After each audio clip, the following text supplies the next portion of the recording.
Fadiga na quimioterapia. Treinar ajuda ou piora? Meu nome é Andressa Simeonato, eu sou personal trainer, especialista em atividade física para pessoas com câncer. E hoje eu quero conversar um pouco sobre esse sintoma que é o mais relatado entre as pessoas que estão passando pela jornada de tratamento. E por que essa fadiga acontece? O que a gente faz para melhorar esse sintoma? Como que ameniza ou porque ela aumenta? Enfim, eu quero falar um pouquinho para vocês do melhor remédio para fadiga e eu já vou aqui dar um spoiler de que é sim atividade física. E eu vou deixar esse vídeo aqui pra gente desmistificar um pouco tudo que você já ouviu falar sobre fadiga. Agora nós vamos conversar sobre o que ela é e como tratá-la da melhor forma. Vem comigo. Diferente das sensações de cansaço comuns que a gente tem normalmente num dia cheio de trabalho, ou de uma noite mal dormida, ou de um estresse psicológico que a gente sente esse reflexo no corpo e precisa descansar, ou um dia que a gente realmente andou bastante, ou se sacrificou bastante com questões corporais, é comum a gente sentir o cansaço e dormir, descansar, dar um cochilinho à tarde, a gente acorda como? Renovado. A fadiga oncológica não. A fadiga oncológica, ela não é esse cansaço. Ela é um cansaço que você pode dormir, você pode deitar, você pode descansar. Você pode ficar 10 horas deitado com a perna pra cima e você ainda vai acordar cansada. Então, ela não cessa com o simples ato de descansar. Porque ela não tem uma referência só do cansaço físico. É o cansaço emocional, é o cansaço sistêmico provocado pelo próprio tratamento, é o cansaço físico também, é a ansiedade, é um monte de coisa que tá ali inserida dentro de um contexto oncológico que faz com que essa fadiga aconteça e com que ela se diferencie de um cansaço normal, que todo mundo sente ou já sentiu alguma vez na vida.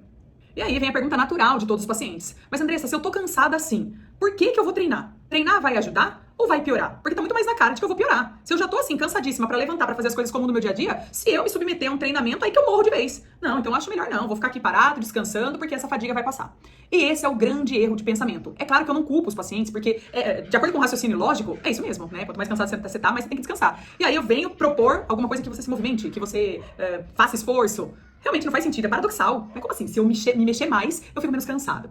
Bom, mas é exatamente isso. Quanto mais movimento os pacientes fizerem, menos fadiga eles sentem.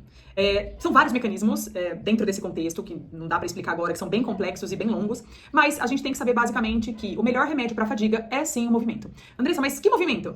É isso que nós vamos falar agora. Vocês precisam saber que a fadiga oncológica é multifatorial. Ela tem fatores metabólicos, inflamatórios, físicos, emocionais envolvidos. Por isso que é tão difícil de tratá-la, tá? E aí vem a prática de exercícios como uma alternativa não farmacológica que olha para essas quatro coisas, metabolismo, inflamação, físico e emocional, de forma diferente. Por isso que o exercício vai ajudar. É óbvio que existe uma explicação fisiológica para o surgimento da fadiga, que eu não vou me aprofundar aqui, mas se você estiver aí do outro lado e tiver interesse em saber um pouco mais, procure sobre esses nomes aqui. São citocinas inflamatórias que são comuns de serem liberadas dentro das cascatas fisiológicas que acontecem normalmente no corpo para quem está fazendo o tratamento, com os nomes de interleucina 6 ou TNF-alfa, que são citocinas pró-inflamatórias, que favorecem a inflamação do seu corpo. Então, sabendo que a gente tem esses pequenos biomarcadores ali, sinalizando a inflamação, as próprias questões emocionais que envolvem o câncer. Ninguém tem câncer e fica feliz, gente. É um turbilhão de emoção. O próprio impacto que a quimioterapia traz no físico, como queda de cabelo ou ressecamento da pele. As questões metabólicas. Todo mundo que enfrenta o tratamento sabe que é mais difícil para digerir, é difícil para fazer cocô, mais difícil para fazer xixi, a hidratação é comprometida, a própria força física também impede de fazer um monte de coisa.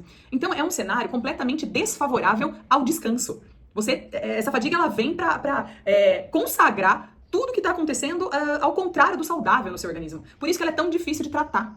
Só que aí a gente precisa encontrar uma alternativa que trate sem te colocar em risco e que funcione principalmente. Por isso que o movimento é a melhor saída, o melhor remédio é o exercício físico. E não há nenhum outro medicamento vendido na farmácia que seja tão eficaz como é o exercício físico para manejar a fadiga. Só que o problema é que quando a gente fala de fadiga e exercício físico, quase todos os pacientes pensam, né, Andressa, é o que eu falei antes, eu tô aqui deitado com uma canseira sem fim, como é que eu vou me movimentar? O movimento não precisa ser aquilo que você conhece sobre exercício. Não precisa ser uma caminhada de meia hora, não precisa ser uma corrida de 42 quilômetros, não precisa ser empurrar pneu na rua ou subir corda no teto. Não, movimentos simples, gestos simples, alongamentos, exercícios respiratórios já resolvem demais esse lance da fadiga. E aí, você faz um pequeno esforço pra para fazer um movimento simples, pra fazer uma sequência de exercícios, pode ser exercícios respiratórios até por 5 minutos, e você já percebe a diferença em como essa fadiga diminui.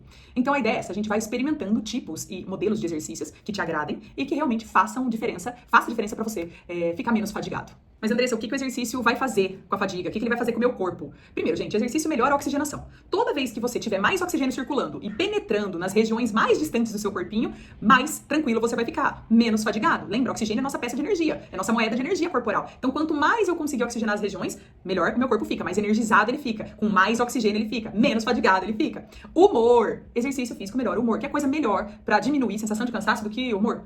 Exercício físico reduz a inflamação. Lembra aqueles dois nomes que eu falei para vocês antes? Eles são são super sinalizados no corpo, porque são indicadores de inflamação no corpo, tá? O tratamento faz isso mesmo. Mas quando eu faço atividade física, a quantidade da interleucina 6 e do TNF-alfa, eles diminuem.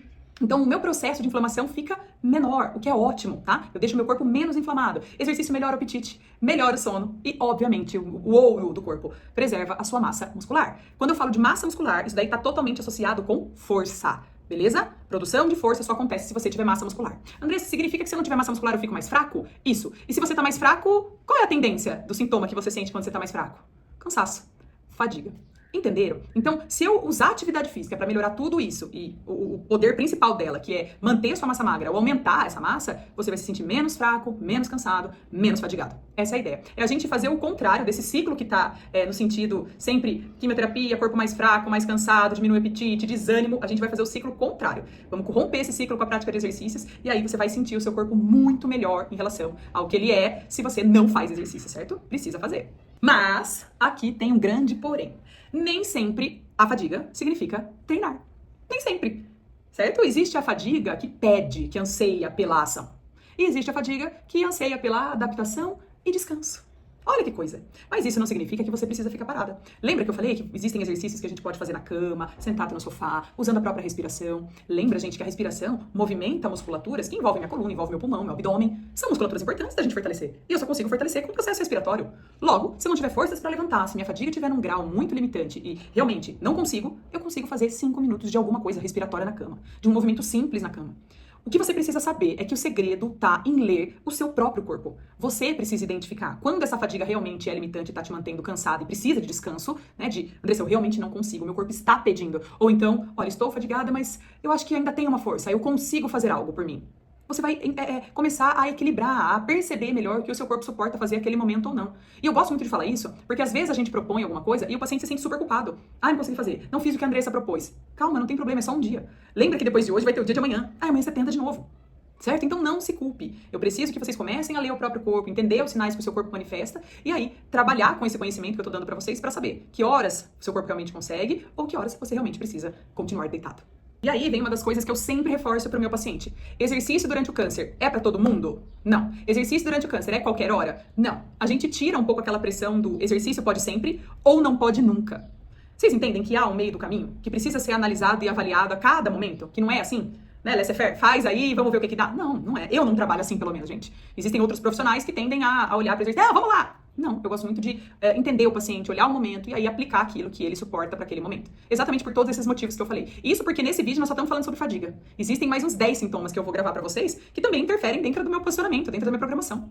Certo? Então, nem sempre o exercício pode sempre e nem sempre ele pode nunca. A gente vai andar muito no meio do caminho aí. Mas saiba que se você sente essa fadiga durante o tratamento, você não está sozinha. Um monte de outras pessoas sentem também, isso não é uma coisa que está acontecendo com você, o seu tratamento não está dando errado, não é isso. Tudo que você está pensando aí pode jogar fora, que não tem nada a ver, é um sintoma frequente, é comum, mas não é comum o tratamento dele, exatamente porque o único tratamento efetivo é a prática de exercícios e nenhum paciente, na maioria das vezes, sabe o que fazer de exercício quando a fadiga aparece em graus maiores. Então, o exercício é sim uma ferramenta terapêutica. Para esse momento, ele não é estética, ele não é performance, ele não é bumbum na nuca, ele é terapêutico, pelo amor de Deus. Então faça um exercício utilizando as suas variáveis como remédio. Né? O exercício tem posologia, gente. Sabe posologia? O médico não fala, toma 2 vezes por dia, de 12 em 12 horas, durante 5 dias. O exercício é a mesma coisa. Tá bom? Então é isso que a gente tem que pensar. Bom, eu vou te ensinar aí nos próximos vídeos quando treinar, quando adaptar, quando você tem que descansar. E aí, se você quiser continuar acompanhando esse e outros vídeos, não esquece de compartilhar com quem precisa ouvir tudo isso que a gente conversou. Pode ser até um familiar, viu, gente? Não precisa ser só paciente, não. Às vezes o familiar que tá com dúvida e acaba deixando o paciente sem fazer atividade física porque acha que não pode. Então, se você conhece alguém que tá passando pelo tratamento ou que tá cuidando de alguém em tratamento, compartilhe esse vídeo. Não esquece de se inscrever aqui no canal, que eu tô colocando um monte de informação bacana aqui pra vocês. Com esses meus 8 anos de prática clínica, utilizando atividade física como ferramenta não farmacológica de tratamento pro câncer. Então, acessa aqui, se inscreve e manda pra quem você achar que precisa desse conteúdo. Ó, foi ótimo estar com vocês.